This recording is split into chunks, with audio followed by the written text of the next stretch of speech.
इराणचा संपूर्ण पराभव करूनच युद्ध समाप्त करणार अमेरिकेचे अध्यक्ष ट्रम्प यांची घोषणा। तर युद्धाच्या पहिल्या आठवड्यात इराणचं मोठं नुकसान केल्याचा दावा।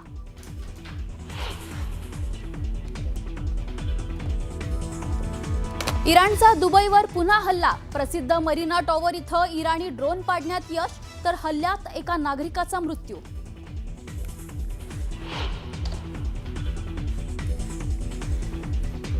इस्रायलकडून इराणवर जोरदार प्रतिहल्ले। तब्बल 80 फायटर जेटमधून तेहरानवर बॉम्बचा वर्षाव। इराणची 16 विमानं नष्ट केल्याचा दावा।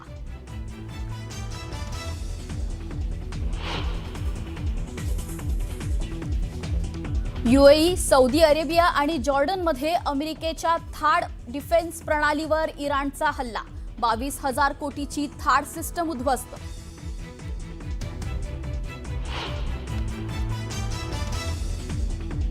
राष्ट्रपतींचे ममता बॅनर्जी सरकारला खडे बोल। स्वागताला मुख्यमंत्री एकही मंत्री न आल्यानं राष्ट्रपती मुर्मूंची नाराजी। आदिवासी समाजाचा अपमान, पंतप्रधान मोदींचा हल्लाबोल।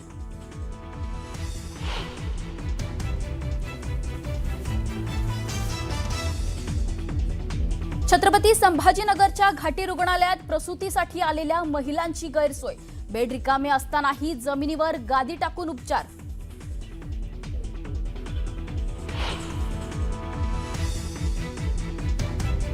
बदलापूर रेल्वे स्टेशन परिसरात महिलांमध्ये तुफान हाणामारी। सार्वजनिक शौचालयाच्या चावीवरून वाद। हाणामारीचा व्हिडिओ व्हायरल।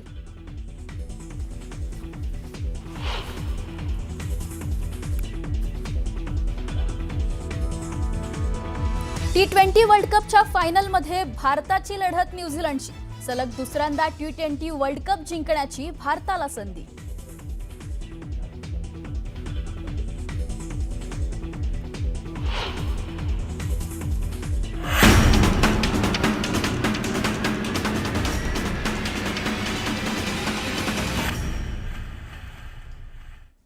नमस्कार, बातमीपत्रात स्वागत। सकाळचे 9 वाजत आलेत। एक सविस्तर बातमी आपण पाहूयात।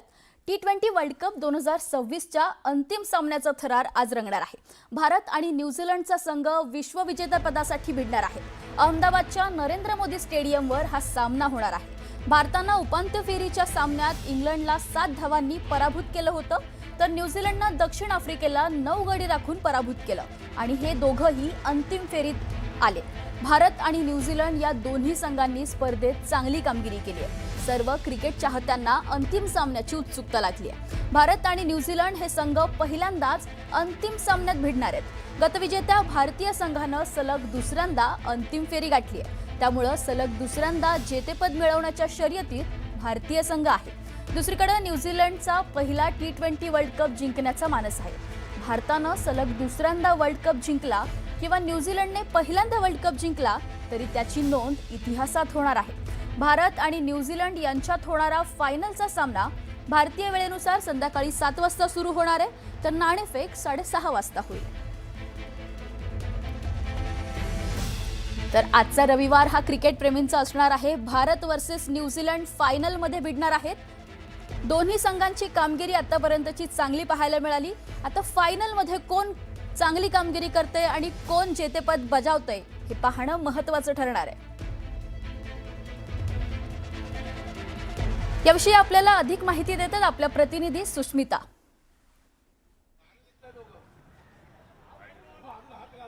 खरं तर आजचा दिवस प्रत्येक भारतीयासाठी महत्त्वाचा आहे। आज भारत पुन्हा एकदा विश्वविजेता होतो का हे बघणं महत्त्वाचं आहे। सध्या मी उपस्थित आहे शिवाजी पार्क मैदानामध्ये। सकाळच्या सत्रामध्ये अनेक क्रिकेट प्रेमी इकडे रविवारी खेळण्यासाठी येत असतात। आज प्रत्येक भारतीयाला वाटतंय भारत वर्सेस न्यूझीलंडचा सामना अतितटीचा होणार आहे।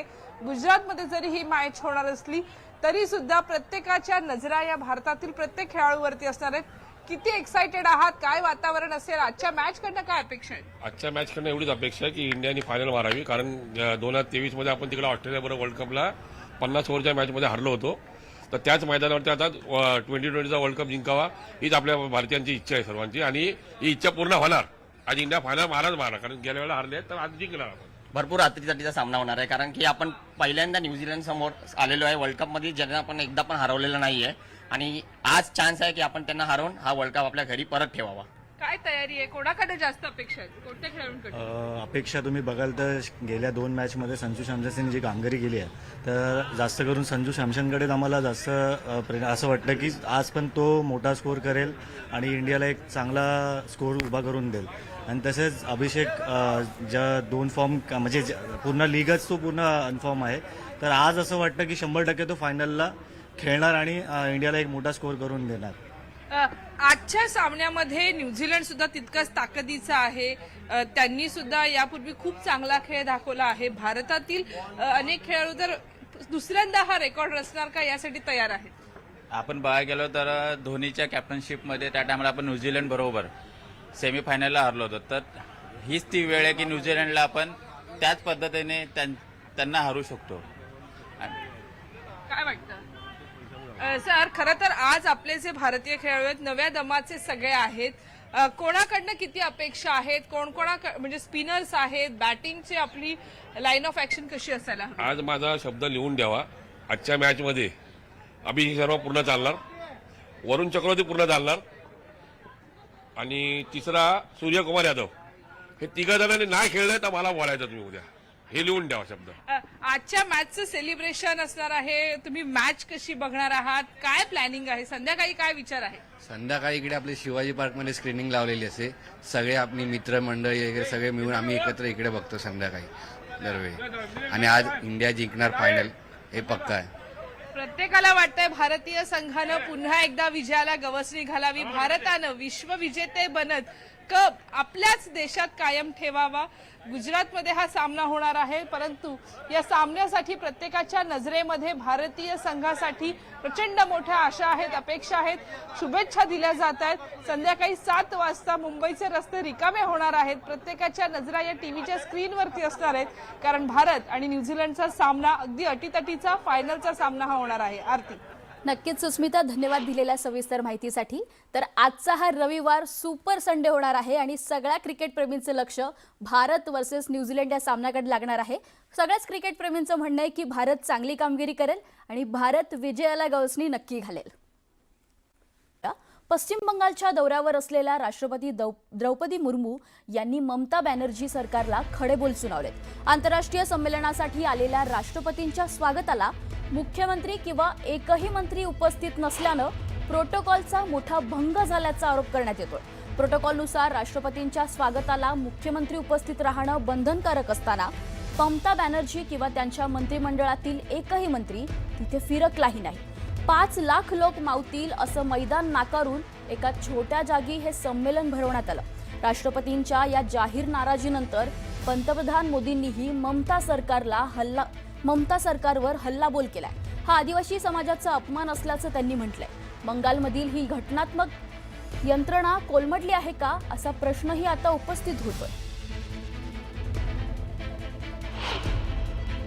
पता नहीं प्रशासन का मन में क्या हुआ, मुझे पता है. हम तो आसानी से यहाँ आए, उन्होंने बोले नहीं वहाँ जगह कंजस्टेड है. मैंने देखा यहाँ तो मुझे लगता है 5 लाख लोग यहाँ इकट्ठे हो सकते. हाँ सर. लेकिन पता नहीं वहाँ इसलिए हमको ले गए. यहाँ के भाइयों बहनों ज्यादा नहीं जा पाए. जनरली देखा जाए तो प्रेसिडेंट आते हैं तो चीफ मिनिस्टर भी आना चाहिए, मंत्री भी आना चाहिए, लेकिन चीफ मिनिस्टर मैडम भी आए नहीं और गवर्नर का तो तबादला हो गया.